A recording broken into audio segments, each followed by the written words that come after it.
السلام علیکم ورحمۃ اللہ وبرکاتہ۔ اس وقت میں آپ کے سامنے سورہ زمر کی آیات نمبر 67 سے لے کر 70 تک کا ترجمہ پیش کر رہا ہوں، سماعت فرمائیے۔ اعوذ باللہ من الشیطان الرجیم، بسم اللہ الرحمن الرحیم۔ ان لوگوں نے اللہ کی قدر ہی نہ کی جیسا کہ اس کی قدر کرنے کا حق ہے۔ اس کی قدرت کاملہ کا حال تو یہ ہے کہ قیامت کے روز پوری زمین اس کی مٹھی میں ہوگی اور آسمان اس کے دست راست میں لپیٹے ہوئے ہوں گے۔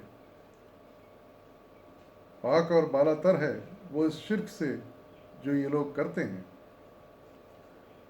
اس روز سور پھونکا جائے گا اور وہ سب مر کر گر جائیں گے جو آسمان اور زمین میں ہیں، سوائے ان کے جنہیں اللہ زندہ رکھنا چاہے۔ پھر ایک دوسرا سور پھونکا جائے گا اور یکایک سب کے سب اٹھ کر دیکھنے لگیں گے۔ زمین اپنے رب کے نور سے چمک اٹھے گی، کتاب اعمال لا کر رکھ دی جائے گی، انبیاء اور تمام گواہ حاضر کر دیے جائیں گے۔ لوگوں کے درمیان ٹھیک ٹھیک حق کے ساتھ فیصلہ کر دیا جائے گا اور ان پر کوئی ظلم نہ ہوگا۔ اور ہر متنفس کو جو کچھ بھی اس نے عمل کیا تھا اس کا پورا پورا بدلہ دے دیا جائے گا۔ لوگ جو کچھ بھی کرتے ہیں اللہ اس کو خوب جانتا ہے۔ صدق اللہ العظیم۔ ان آیات میں اللہ تعالیٰ نے پہلے تو اپنی بے مثال قدرت کا بیان کیا ہے اور یہ ارشاد فرمایا ہے کہ اس کی قدرت جتنی بڑی ہے، جتنی عظیم الشان ہے، اس کی قدر انسان نے ویسے نہیں کی جیسے کرنا چاہیے۔ وہ بے انتہا طاقتوں کا مالک ہے، بے انتہا صلاحیتیں اس کی، بے انتہا صفتیں اس کی۔ ہم اس کے بارے میں اندازے نہیں لگا سکتے۔ اس قرآن سے ہمیں پتہ چلتا ہے کہ وہ کس قدر عظیم الشان ہستی ہے، اور ظاہر ہے کہ ایسی عظیم الشان ہستی جس نے اتنی بڑی کائنات بنائی ہے، اتنے انسانوں کو تخلیق کیا ہے، اور خدا جانے کیا کیا جاندار اس نے تخلیق کی ہیں، خدا جانے کہ کتنے ستارے سیارے اس نے تخلیق کیے ہیں، کہ کتنی کہکشائیں بنائی ہیں، اور پھر ان پر حکمرانی بھی کر رہا ہے، وہ ان کو کنٹرول بھی کر رہا ہے۔ تو اتنی بڑی مالک اور خدا کا کی جیسے قدر کرنی چاہیے تھی، جیسے عبادت کرنی چاہیے تھی، وہ ہم نہیں کر سکتے، چاہیں بھی تو نہیں کر سکتے۔ اس لیے اللہ تعالیٰ ہم سے مطالبہ کرتا ہے کہ جو کچھ ہمیں حکم دیا گیا ہے کم سے کم اس پر تو ہم عمل کر سکتے ہیں، اور یقیناً اس کے جو احکام انسانوں کو دیے گئے ہیں وہ ایسے ہیں جو ان پر عمل کیا جا سکتا ہے۔ ہم ٹھیک ہے اس کی قدرت کے شاہ نشان ہم جو ہے اس کی عبادت نہیں کر سکتے، تو کم سے کم اتنا تو کریں کہ جو حکم اس نے ہمیں دیے ہیں، اور کوئی بہت مشکل اور زیادہ حکم نہیں ہے، چند احکامات ہیں جن میں اگر ہم عمل کر لیں تو ہم اس کی منشا پہ پورے اتر جاتے ہیں۔ اس کی طاقت کے لیے اللہ تعالیٰ نے اپنی بیان کرنے کے لیے ایک مثال دی ہے۔ یعنی آپ ذرا تصور کریں،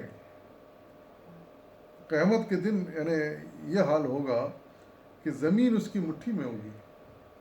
کہا گیا ہے زمین اس کی مٹھی میں ہوگی، یعنی ایک معمولی گیند، ایک چھوٹی بال کی طرح، جیسے ہم بچہ کوئی بال اٹھا لیتا ہے اور اپنے ہاتھ میں لے لیتا ہے مٹھی میں، یہ حیثیت ہوگی زمین کی۔ اور آسمان جس میں کئی سیارے ستارے ہیں، وہ ان کو لپیٹ دے گا، اور ایسے لگے گا جیسے وہ اپنے ہاتھ پر اس نے سب لپیٹ لیے ہیں، جیسے ہم ایک چادر کو اپنے ہاتھ پہ لپیٹ سکتے ہیں، اسی طرح اللہ تعالیٰ اس پوری کائنات کو، اس آسمان کو جو ہے نا اپنے ہاتھ میں لپیٹ لے گا. یعنی صرف مثال دے کر سمجھانے کی کوشش کی گئی ہے اس کی قدرت کی انتہا کو. سبحان اللہ. ہم تصور بھی نہیں کر سکتے کہ کتنی بڑی قدرت ہے اس کی، لیکن تصور دلانے کے لیے اللہ تعالیٰ نے کچھ مثالیں بیان کی ہیں. اور پھر ایسے عظیم الشان پروردگار کا، اس خدا کا، اللہ کا، کہ پر ہم شرک کرتے ہیں. افسوس ہے انسانوں پر جو شرک کرتے ہیں. یعنی اتنی بڑی قدرت کا کون مقابلہ کر سکتا ہے؟ ایسی بڑی قدرت کا کیا مقابلہ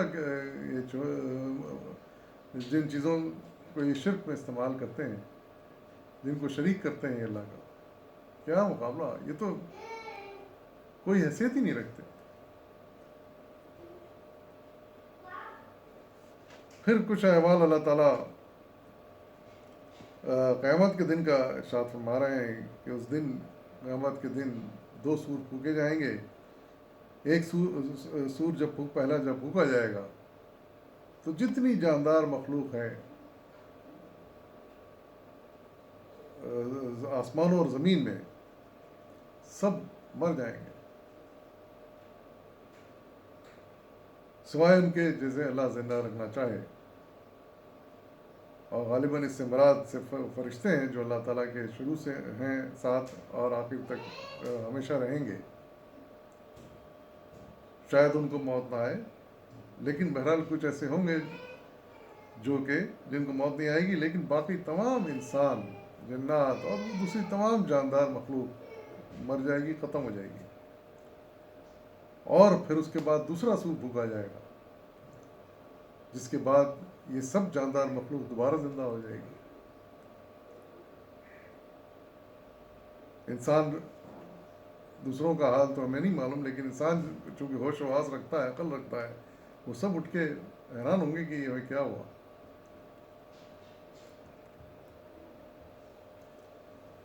اور زمین اپنے رب کے نور سے چمک اٹھے گی، جیسا کہ پہلے آیتوں میں آیا کہ زمین چٹیل میدان بنا دی جائے گی، ہموار میدان بالکل. وہ اس لیے کہ تمام جو انسان جو زمین پہ بستے ہیں ان کو جمع کرنا ہوگا اسی زمین میں، اور ان کا حساب کتاب ہوگا. یہی میدان حشر ہوگا. تو ظاہر ہے کہ اس کو چمکا دیا جائے گا تاکہ ایک دوسرے کو پہچان سکیں اور بھٹک نہ سکیں. یعنی روشن ہو جائے گی بالکل، جیسے سورج جب آفتاب سے چمکتا ہے تو دن روشن ہو جاتا ہے، اسی طرح یہ زمین بھی روشن ہو جائے گی اور چٹیل میدان ہو جائے گی، اور سب لوگ اس میدان حشر میں جمع ہو جائیں گے. اور پھر اس وقت اعمال کی جو کتاب تیار ہو رہی ہے ہر انسان کے بارے میں، سب انسانوں کے بارے میں، وہ لا کر رکھ دی جائے گی.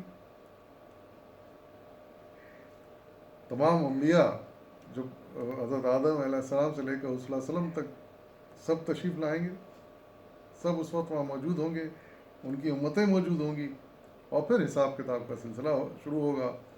اور یہ ارشاد فرمایا جا رہا ہے کہ ٹھیک حق کے ساتھ صحیح فیصلہ اس دن کر دیا جائے گا. سب کے اعمال ہوں گے، ان کا جانچ پڑتال ہوگی، اور اس کے بعد ان کے اسی کے حساب سے فیصلہ ہو جائے گا، اور وہ بالکل ٹھیک فیصلہ ہوگا، اس میں کوئی غلطی کی گنجائش نہیں ہوگی. جس نے جتنا نیک کام کیے ہوں گے اس کا اجر ملے گا، جس نے جتنے برے کام کیے ہوں گے اس کا اجر ملے گا. اور اللہ تعالیٰ اچھی طرح واقف ہے کون کیا کر رہا ہے. نہ صرف وہ واقف ہے بلکہ وہ لکھتا بھی جا رہا ہے. جیسے کہا گیا ہے کہ اعمال کی کتاب اعمال اس وقت سامنے پیش کر دی جائے گی. تو ہمیں چاہیے کہ ہم یہ سب کچھ سمجھتے ہوئے اس کی تیاری کریں، اس وقت کی تیاری کریں، اور ابھی سے اپنے اعمال کی فکر کریں، اور جتنی اصلاح ممکن ہو سکتی ہے ہم کر لیں، جتنی نیکیاں ہو سکتی ہیں ہم کر لیں. وآخر دعوانا والحمد للہ رب العالمین.